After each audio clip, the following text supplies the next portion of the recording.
Chapter 12 The Ripples of Time. The great hall of Hogwarts stood silent, the echoes of battle fading into an uneasy calm. Albus Severus Potter found himself at the center of a circle of curious and worried faces, the teenage versions of his family and their friends, all looking to him for explanation. Albus Dumbledore's arrival had brought a sense of order to the chaos, but the weight of what had transpired still hung heavily in the air. The headmaster's blue eyes twinkled as he surveyed the group, a knowing smile playing on his lips.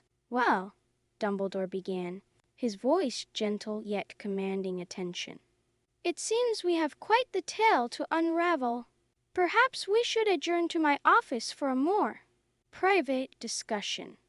As they made their way through the castle, Albus couldn't help but marvel at how different yet familiar everything looked. Portraits whispered and pointed as they passed, clearly intrigued by the strange group. In Dumbledore's office, the headmaster conjured extra chairs with a wave of his wand. As everyone settled, he turned to Albus, Scorpius, and Rose. "Now then, I believe introductions are in order, though I suspect I already know who you are." Albus took a deep breath. "I'm Albus Severus Potter," he said, looking directly at the younger version of his father. "This is Scorpius Malfoy and Rose Granger Weasley. We're from the future." The room erupted in exclamations and questions. Young Harry's eyes widened in shock, while Ron's face turned an interesting shade of red as he looked between Rose and Hermione. Dumbledore raised a hand, quieting the room. "I understand you all have questions, but we must tread carefully. Knowledge of the future can be a dangerous thing." "But sir," Hermione interjected, her mind clearly racing, "haven't we already changed things by interfering with Voldemort's attack?" Dumbledore nodded gravely. "Indeed, Miss Granger. Which is why our next steps are crucial. We must find a way to preserve the timeline while ensuring that the future Voldemort does not return." Scorpius, who had been uncharacteristically quiet, spoke up. "Professor, I've read about time travel. Isn't there a risk of creating a paradox?" "A valid concern, Monsieur Malfoy," Dumbledore replied. "The fabric of time is more flexible than many believe, but it is not unbreakable. We must act with great care." As the group discussed potential solutions, Albus found his gaze drawn to the younger version of his father. Harry sat quietly, his green eyes, so like Albus's own, filled with a mixture of wonder and trepidation. Finally, Harry spoke. "You're really my son?" he asked softly. Albus nodded, feeling a lump form in his throat. "Yeah, I am." "And are you happy? In the future, I mean. Is everything okay?" The question caught Albus off guard.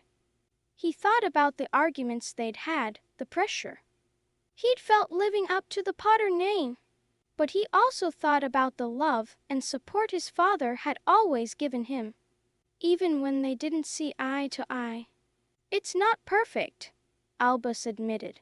"But yeah, we're happy. You're a great dad, Harry." A smile broke across young Harry's face, and Albus felt a warmth in his chest. For a moment, the weight of their situation lifted, replaced by a simple connection between father and son, transcending time itself. The moment was broken by Dumbledore clearing his throat. "I believe I have a solution," he said, his eyes twinkling. "But it will require great trust and cooperation from all of you." He explained his plan, a combination of complex charms and carefully modified memory spells. It would allow them to set the timeline right, while preserving the victory they had achieved. "The memories of this encounter will be muted," Dumbledore explained. "Not erased, but softened. like a dream half remembered upon waking. It should be enough to prevent any major changes to the future. As the group prepared to enact Dumbledore's plan, Albus felt a mix of relief and sadness. He looked at the younger versions of his family, his father, free from the burdens of his future, his mother, fierce and determined, his aunts and uncles, still discovering their own strength. "I wish we had more time," Rose said softly, echoing Albus' thoughts. Scorpius nodded. "It's strange, isn't it? Seeing them like this. Makes you realize how much they've been through." Albus was about to respond when a sudden tremor shook the castle. Dumbledore was on his feet in an instant, his wand raised.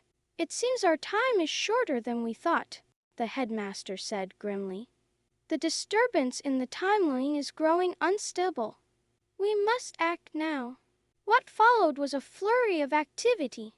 Wands waved, incantations were spoken, and a shimmering web of magic began to form around them. Albus felt the air grow thick with power, the very fabric of reality seeming to bend around them. As the spell reached its crescendo, Albus locked eyes with his young father one last time. No words were spoken, but a lifetime of understanding passed between them in that moment. Then, with a flash of golden light and a sensation like being pulled through a very tight rubber tube, Albus, Scorpius, and Rose were yanked back to their own time. They landed hard on the floor of the Hogwarts library, gasping for breath. For a moment, they simply lay there, trying to process everything that had happened. "Did it work?" Rose finally asked, sitting up slowly. Before anyone could answer, the library door burst open. Harry Potter, the adult version, rushed in, followed closely by Ron and Hermione. "Albus, are you all right?" Harry knelt beside his son, concern etched on his face. Albus nodded, still catching his breath. "Yeah, Dad, we're okay. We did it." As the adults helped them to their feet, Albus noticed something odd. The worry on their faces seemed muted somehow, as if they knew something had happened, but couldn't quite remember the details. "You gave us quite a scare," Hermione said, hugging Rose tightly. "When we found the time turner missing." "Time turner?" Scorpius asked, confusion clear in his voice. Ron nodded. "The one from the Department of Mysteries. Been missing for hours. You lot didn't have anything to do with that, did you?" Albus exchanged glances with his friends. Dumbledore's plan had worked.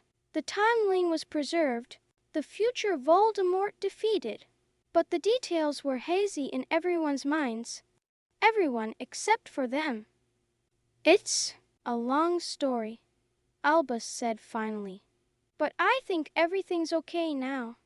Harry studied his son's face for a moment, then nodded. "Well, whatever happened, I'm just glad you're safe.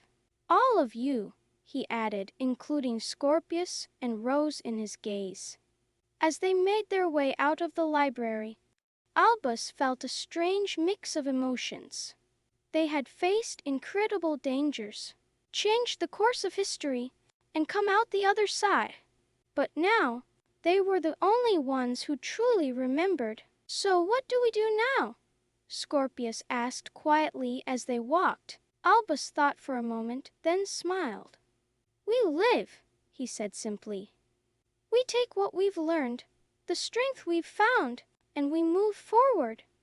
Rose nodded, a determined glint in her eye. "And we stay ready, just in case."